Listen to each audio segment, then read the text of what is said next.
So I wanted to talk to you a little bit more today about the bridge and the importance of the bridge in terms of getting the best sound quality out of your instrument.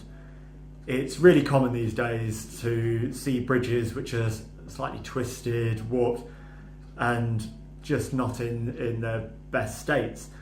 But what I think is less noticed is just how much it affects the sound on your instrument and how much that kind of buffers the sound, and you just lose so much sonority in terms of articulation, volume, and it just makes a real difference. So in terms of a bridge warping, the most common ones are, instead of straight, it'll be slightly bent forward, kind of fairly evenly, or generally it'll be twisted a bit more from the bass side, and that side will just be pulled a bit forward. And the easiest way to see it is just holding it up. I generally close one eye for it, just as I prefer. But find a dark background makes a real difference, because it is quite hard, and it does take a while to get your eyes used to it in terms of seeing whether it's actually straight. Because a lot of time you can find people that think that the bridge looks straight, but it really isn't, and that little difference, it will just kind of make that small change, and it will just really lift the instrument again.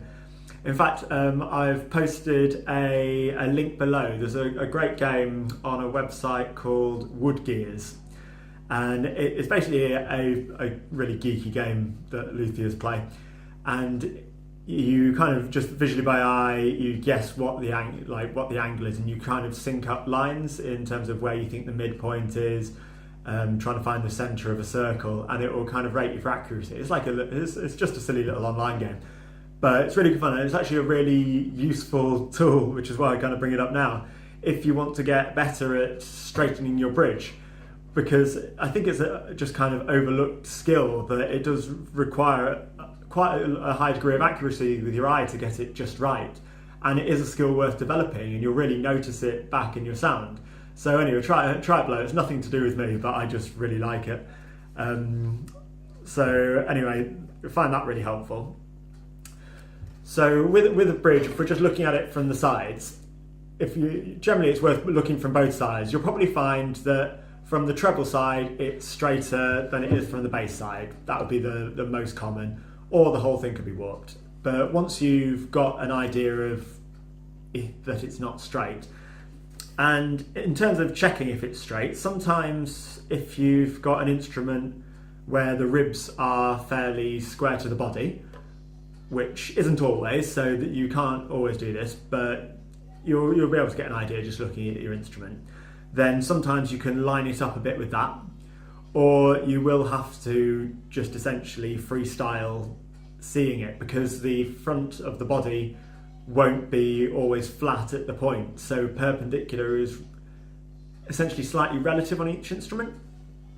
But that said, so the way I do it, and I'm sure everyone's got different ways, I take the middle two fingers and they'll go on the side of the bridge towards the fingerboard, just see if I've got that in video enough for you, and then my thumb and my forefinger will go, my right one will be between the E and the A string, just on the top of the bridge, and my left one will be between the G and the D, and just supporting it with the two fingers on the front as well, to make sure we're only doing very, very small movements, because if you go dramatically at this, you will just flip your bridge over.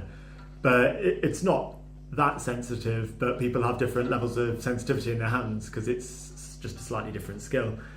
But anyway, we're just doing very micro movements, and it's a fraction of a millimetre. I've no idea exactly how much it is, but it's very small amounts you'll really ever need to move your bridge.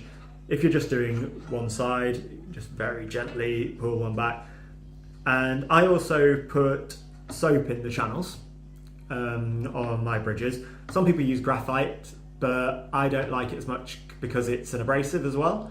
So you're really slightly wearing down your strings, and it's neither here nor there really. It's a very small amount, but because of that I prefer soap, because it also kind of lasts longer. So that's a good way that I find to straighten your bridge. Now, the thing with warps is, well, I'll tell you why it actually matters in a way. Because with the bridge, it's a very sophisticated kind of mechanism, the bridge, and it doesn't quite get the credit it deserves, because it's essentially a filter for all the frequencies, and the point of tuning the bridge is that, so for the full range of frequencies, the bridge is tuned to accentuate each of the kind of areas.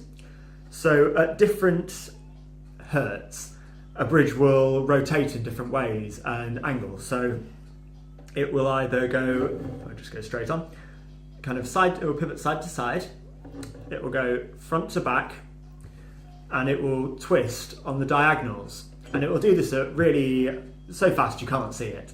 It's just, if a bridge was very, very slowed down on a video, is how you see it over a range of frequencies. So if you, on an instrument, when you hear a tone, you'll hear the main tone of each note you play, but there's also a lot of sympathetic tones, and the better instrument you have, likely the more sympathetic frequencies will resonate over each tone you play on your instrument, which is really what translates as the width of the tone.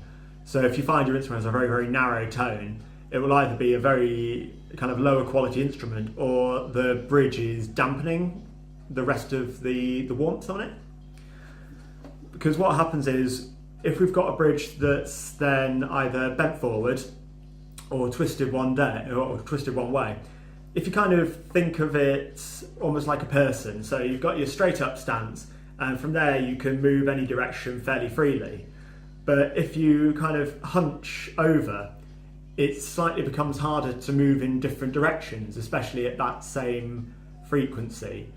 And that's how we're starting to dampen the tones, really. And if you've got an incredibly warped bridge, you can imagine how hard it is to get up from leaning 45 degrees forward.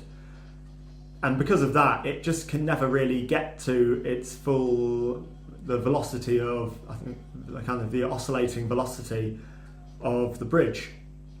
And this is what's actually dampening the sound.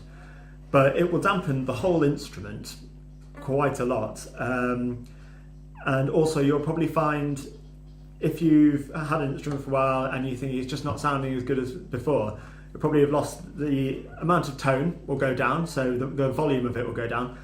Probably find the articulation has gone a bit slower, and that the instrument's developed probably a slightly softer tone than it did before. But you'll find that most of that is to do with the bridge and the bridge warping. And as long as your bridge hasn't warped indefinitely, because firstly, if they get left in the wrong position for too long, they can eventually reform or re-strengthen as they've had to learn to live with it.